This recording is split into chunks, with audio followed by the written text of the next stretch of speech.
Maayong adlaw sa tanan. Nakoy chika ninyo ba? Sa basir po na ko ni sa nadungog na ko.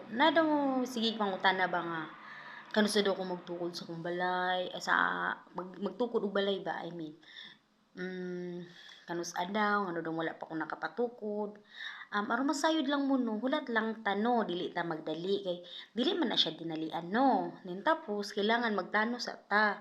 Kay dili lang man kana nga bagay atong unahon kay naa pa man jud ato ang mais priority atong unahon no.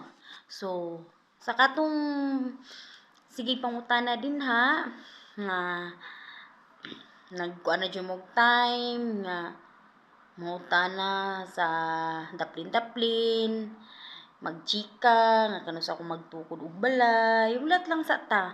Maabot ra jud na ang tama nga panahon nga makapatukod na jud ko og payag.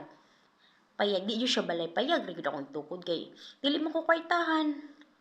Payag ra jud nga puhon nga kining nara ko'y mapasilungan tapos dili ko papawaon sa tag-iya sa yuta kay diha na jud ko magtukod sa gamay na ko nga yuta. Dili din na ako ano kabilin din na sa akong papa po di ay.